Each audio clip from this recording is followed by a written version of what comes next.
नमस्कार, मी Supriya. Recipes bye सुप्रियामध्ये आपल्या सगळ्यांचं स्वागत आहे. आजची आपली रेसिपी आहे ख्रिसमस स्पेशल प्लम केक. तर प्लम केक हा व्हेज पद्धतीने कसा बनवायचा, अंड्याच्या ऐवजी कुठला पदार्थ वापरला म्हणजे केकला छान टेस्ट येईल, ते मी या व्हिडिओमध्ये तुमच्यासोबत शेअर केलेलं आहे. त्याचप्रमाणे प्लम केकमध्ये एक विशिष्ट पदार्थ टाकला जातो ज्यामुळे प्लम केकला छान अशी टेस्ट येते. तो पदार्थ म्हणजे मोलॅसिस. तर मोलॅसिस हे आपल्याला सहजरित्या अवेलेबल होत नाही. त्याची रिप्लेसमेंट म्हणून ब्लॅक जॅक कसा बनवायचा ते मी या ठिकाणी तुमच्यासोबत शेअर करणार आहे. त्यासाठी संपूर्ण व्हिडिओ नक्की बघा. चला तर मग रेसिपीला सुरुवात करूयात. प्लम केक बनवण्यासाठी सगळ्यात अगोदर यासाठी लागणारे ड्रायफ्रूट्स जे आहेत ते भिजत घालून घेऊयात. या ठिकाणी बेरीज घेतलेले आहे 50 ग्रॅम, त्यानंतर काळे मनुके 50 ग्रॅम, पिवळे मनुके 50 ग्रॅम, टुटी फ्रुटी 50 ग्रॅम. या ठिकाणी मल्टी कलरची टुटी फ्रुटी मी वापरलेली आहे. कुठलाही एक प्रकारची टुटी फ्रुटी वापरली तरीही चालेल. यामध्ये 50 ग्रॅम चेरीही आपण ॲड करू शकतो, परंतु माझ्याकडे चेरी नव्हती म्हणून या ठिकाणी चेरी जी आहे ती मी स्किप केलेली आहे. ऑरेंज ज्यूसमध्ये हे सगळे पदार्थ आपल्याला पूर्ण बुडेपर्यंत भिजत घालून घ्यायचे आहे. तर या ठिकाणी फ्रेश ऑरेंज ज्यूसचा वापर न करता टेट्रा पॅकच्या ज्यूसचा वापर केलेला आहे. कारण कधी कधी काय होतं, ऑरेंज ज्या आहेत त्या कडवट असतात किंवा जास्त आंबट असतात, तर यामुळे टेस्ट जी आहे ती बिघडण्याची शक्यता असते. म्हणून या ठिकाणी टेट्रा पॅकच्या ऑरेंज ज्यूसचा वापर करायचा आहे. हे सगळे पदार्थ भिजण्यासाठी 24 तास फ्रीजमध्ये ठेवून घ्यायचे आहेत. त्यासाठी मी या ठिकाणी बाऊलला क्लीन रॅप पेपर लावून घेतलेला आहे आणि आता 24 तासासाठी हे पदार्थ फ्रीजमध्ये ठेवून घ्यायचे आहेत. जसं की मी व्हिडिओच्या सुरुवातीला सांगितलं की प्लम केकमध्ये मोलॅसिस हा महत्त्वाचा असतो किंवा त्यामुळे प्लम केकला छान टेस्ट येते. तर मोलॅसिस हा आपल्याला सहजपणे अवेलेबल होत नाही, तर त्याची रिप्लेसमेंट म्हणून आपण ब्लॅक जॅक कसा बनवायचा ते बघणार आहोत. ब्लॅक जॅक म्हणजे साखर आणि गुळाचं कडवट मिश्रण या ठिकाणी आपल्याला तयार करायचं आहे. त्यासाठी 1/4 कप साखर जी आहे ते मी पातेल्यामध्ये घालून घेतलेली आहे. मंद आचेवरती साखर कॅरमलाइज करून घ्यायची आहे. तर कॅरमलाइज साखर म्हणजे काय, तर साखरेमध्ये पाणी न घालता लालसर रंगावरती किंवा पिवळसर रंगावरती साखरेचा पाक तयार करून घेणे याला साखर कॅरमलाइज करणं असं म्हणतात. तर या ठिकाणी तुम्ही बघू शकता आपली साखर जी आहे ती कॅरमलाइज व्हायला सुरुवात झालेली आहे. साखर कॅरमलाइज झालेली आहे आणि आता यामध्ये 1/2 कप गूळ घालून घेऊयात. जेवढी साखर घेतली होती तेवढाच गूळ घेतलेला आहे आणि तोही मंद आचेवरती व्यवस्थित हलवून घेत कॅरमलाइज करून घ्यायचा आहे. तर या पद्धतीने हे मिश्रण जे आहे ते व्यवस्थित एकजीव करून घ्यायचं आहे आणि कंटिन्युअसली हलवत याचा काळपट कलर होईपर्यंत मिश्रण शिजवून घ्यायचं आहे. तर या ठिकाणी साधारणतः 6 ते 7 मिनिट झालेले आहे आणि मिश्रण जे आहे ते चॉकलेटी रंगाचं झालेलं आहे. तर हे मिश्रण काळपट होण्यासाठी साधारणतः 10 ते 12 मिनिट लागतात. अशा पद्धतीने आपलं मिश्रण जे आहे ते छान काळपट रंगाचं झालेलं आहे आणि हे मिश्रण जे आहे ते थोडंसं थंड करून घ्यायचं आहे. साधारणतः 1 ते 2 मिनिट हे मिश्रण जे आहे ते व्यवस्थित थंड करून घ्यायचं आहे. मिश्रण थंड झालं की यामध्ये 200 ml पाणी घालून घ्यायचं आहे. तर या ठिकाणी सगळ्यात महत्त्वाची गोष्ट म्हणजे ब्लॅक जॅक बनवताना मिश्रण साखरेचं आणि गुळाचं मिश्रण जे आहे ते थोडंसं थंड करून मग यामध्ये पाणी घालायचं आहे. जर पाणी गरम याच्यात घातलं तर हात भाजण्याची शक्यता असते किंवा मोठा ॲक्सिडेंट होण्याची शक्यता असते. त्यासाठी थोडंसं मिश्रण थंड झालं की मग यामध्ये पाणी घालून घ्यायचं आहे आणि ज्या पद्धतीने आपण साखरेचा पाक करतो त्या पद्धतीने याचा पाक तयार करून घ्यायचा आहे. तर या ठिकाणी आपला ब्लॅक जॅक जो आहे तो तयार झालेला आहे. तुम्ही बघू शकता पाकासारखी कन्सिस्टन्सी किंवा जे आपण स्पॅच्युल्यावरती घेतलो तर एक रनिंग कन्सिस्टन्सी जी आहे ती तयार होते. तर अशा पद्धतीने आपला ब्लॅक जॅक जो आहे तो तयार झालेला आहे. तो एका बाउलमध्ये गरम असतानाच काढून घ्यायचा आहे, कारण तो जसा जसा थंड होईल तसा तसा तो घट्ट होत जातो. ब्लॅक जॅक थंड होण्यासाठी साईडला ठेवून घेऊयात आणि काल ज्या बेरीज आपण भिजत घातलेले होते ऑरेंज ज्यूसमध्ये त्या फुगल्या की नाही ते बघून घेऊयात. तर या ठिकाणी तुम्ही बघू शकता आपल्या बेरीज ज्या आहेत त्या छान फुललेल्या आहेत. तर केकसाठी लागणारे 2 जे मेन पदार्थ आहेत ते आपले तयार झालेले आहे. एक तर बेरीज फुलून मस्त तयार झालेले आहेत आणि ब्लॅक जॅक जो आहे तोही तयार झालेला आहे. तर केकची पुढची प्रोसेस जी आहे ती करून घेऊयात. तर या ठिकाणी सगळ्यात अगोदर एका पॅनमध्ये अर्धा कप किंवा 75 ml ऑरेंज ज्यूस घालून घेतलेला आहे. टेट्रा पॅकचा ऑरेंज ज्यूसचा वापर या ठिकाणी मी केलेला आहे. तर हा ऑरेंज ज्यूस घातल्यानंतर यामध्ये 100 ग्रॅम बटर घालून घ्यायचं आहे. यानंतर यामध्ये 2 चमचे ब्राऊन शुगर घालून घ्यायचे आहे. माझ्याकडे ब्राऊन शुगर नव्हती म्हणून मी आपली साधी साखर जी आहे तीच घालून घेतलेली आहे. फारसा फरक याचा पडत नाही. ब्राऊन शुगर नसेल तर साधी साखर घातली तरीही चालेल. प्लम केकमध्ये अंडा घातलं जातं, परंतु या ठिकाणी आपण व्हेज प्लम केक बनवतो आहे. त्यासाठी या ठिकाणी अंड्याची रिप्लेसमेंट म्हणून कंडेन्स मिल्क घालून घेतलेला आहे.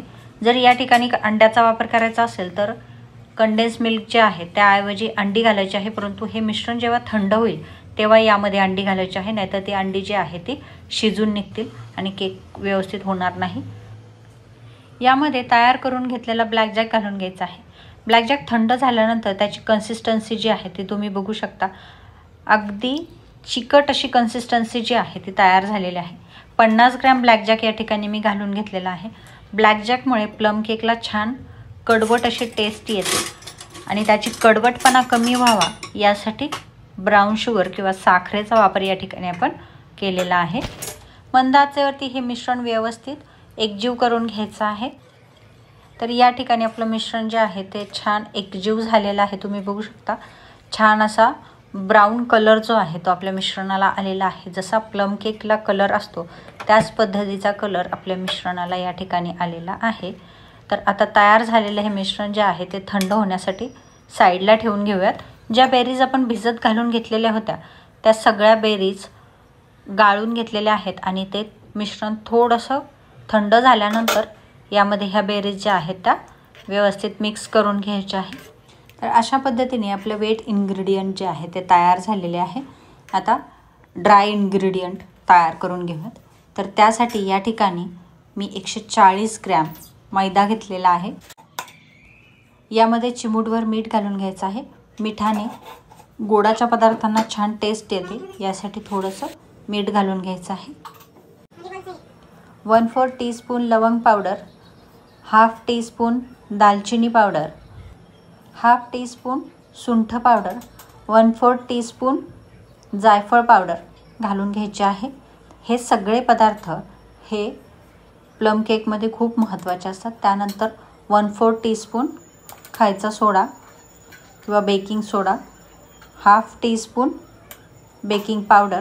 हे सगळे पदार्थ व्यवस्थित चाळून घ्यायचे आहे जेणेकरून केक छान प्लफी बनेल आणि यामध्ये जे मसाले घातलेले आहेत त्याची जाडसर पूड ही साईडला निघेल. तर अशा पद्धतीने सगळं मिश्रण जे आहे ते व्यवस्थित चाळून घेतल्यानंतर तयार करून ठेवलेले वेट इन्ग्रेडियंट यामध्ये घालून घ्यायचे आहे. त्यानंतर यामध्ये लिंबाची आणि ऑरेंजची साल किसून घालून घ्यायची आहे. 1 टीस्पून व्हॅनिला इसेन्स घालून घ्यायचं आहे. थोडेसे बदामाचे काप घालून घ्यायचे आहेत आणि सगळं मिश्रण हलक्या हाताने व्यवस्थित एकजीव करून घ्यायचं आहे. ज्यावेळी आपण हे मिश्रण एकजीव करतो त्यावेळी यामध्ये जर घट्टसरपणा असेल तर त्यासाठी बेरी गाळून घेतल्यानंतर जो ऑरेंज ज्यूस आहे तो राहिलेला ऑरेंज ज्यूस यामध्ये वापरायचा आहे. तर तुम्ही या ठिकाणी बघू शकता आपलं मिश्रण छान व्यवस्थित एकजीव झालेलं आहे, परंतु ते घट्टसर असं आहे. तर त्यासाठी यामध्ये आपल्याला जो गाळून घेतलेला ऑरेंज ज्यूस आहे तो थोडा थोडा करून घालून घ्यायचा आहे. तर या ठिकाणी सुरुवातीला मी 3 चमचे ऑरेंज ज्यूस घातलेला आहे. व्यवस्थित मिक्स करून घेऊयात. पुन्हा एकदा मी 3 चमचे ऑरेंज ज्यूस घालून घेतलेला आहे आणि पुन्हा व्यवस्थित मिक्स करून घेऊयात. तर अशा पद्धतीने मी 10 चमचे ऑरेंज ज्यूस जो आहे तो घालून घेतलेला आहे आणि आपलं मिश्रण जे आहे ते छान तयार झालेलं आहे. तर अशा पद्धतीचं घट्टसर परंतु पटकन स्पॅच्युलातून पडणारं असं आपलं मिश्रण या ठिकाणी आपल्याला तयार करून घ्यायचं आहे.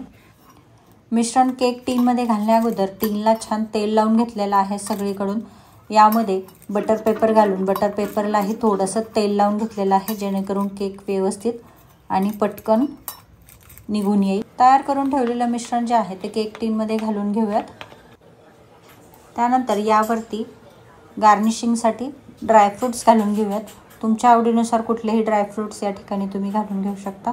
तर या ठिकाणी मी थोडेसे बदामाचे काप घालून घेतलेले आहे. नंतर काजूचे काप, थोडीशी मल्टी कलरमध्ये टुटी फुटी घालून घेतलेली आहे आणि थोड्याशा बेरीज या ठिकाणी घालून घेतलेल्या आहे. तर अशा पद्धतीने आपला केक जो आहे तो तयार झालेला आहे. तो आता बेक करण्यासाठी ठेवून घेऊयात. तर या ठिकाणी सगळ्यात अगोदर 10 मिनटं मी पातेलं जे आहे ते प्रीहीट करून ठेवलेलं आहे मंद आचेवरती. यामध्ये तयार करून ठेवलेला केक टीन जो आहे तो घालून घेऊयात आणि साधारणतः 1 ते 1.5 तास मंद आचेवरती हा केक जो आहे तो आपल्याला बेक करून घ्यायचा आहे. ओव्हनमध्ये साधारणतः 1 तास किंवा 1 तास 10 मिनिटे बेक होण्यासाठी केकला लागतात. तर अशा पद्धतीने या ठिकाणी आपला प्लम केक जो आहे तो तयार झालेला आहे, तुम्ही बघू शकता. तर या ठिकाणी आपली स्टिक जी आहे ती क्लीन बाहेर येते, म्हणजे आपला केक छान तयार झालेला आहे. तो थंड होण्यासाठी काढून घेऊयात. साधारणतः 5 ते 6 तास मी केक जो आहे तो छान थंड करून घेतलेला आहे. तुम्ही बघू शकता केकच्या साईडने कडा ज्या आहेत त्या पूर्णपणे सुटलेल्या आहेत. आपला परफेक्ट आणि छान असा केक जो आहे तो तयार झालेला आहे. तर तो डिमोल्ड करून घेऊयात. डिमोल्ड करण्यासाठी या ठिकाणी मी सुरीने साईड ज्या आहेत त्या मोकळ्या करून घेत आहे, जेणेकरून केक व्यवस्थित बाहेर येईल. तर या ठिकाणी तुम्ही बघू शकता आपला केक जो आहे तो अलगदपणे व्यवस्थित बाहेर आलेला आहे. त्याचा बटर पेपर जो आहे तो काढून घेऊयात. अगदी परफेक्ट असा आपला केक जो आहे तो तयार झालेला आहे. छान असा स्पॉन्जी आणि कलरही खूप सुंदर कलर आपल्या केकला आलेला आहे. तर अशा पद्धतीने तयार झालेला आपला केक जो आहे तो मी कट करून घेणार आहे. अगदी छान आणि स्पॉन्जी असा आपला केक जो आहे तो तयार झालेला आहे, तुम्ही बघू शकता. अगदी विकतसारखा आपला घरच्या घरी, तोही बिना अंड्याचा परफेक्ट असा प्लम केक या ठिकाणी आपला तयार झालेला आहे. तर यावर्षी क्रिसमसला तुम्हीही या पद्धतीने घरच्या घरी आणि टेस्टी असा प्लम केक नक्की तयार करून बघा. आजची आपली रेसिपी आवडली असेल तर नक्की करून बघा. लाईक, शेअर, सबस्क्राईब करायला विसरू नका. पुन्हा भेटूयात आपल्या नवीन रेसिपीसोबत. धन्यवाद.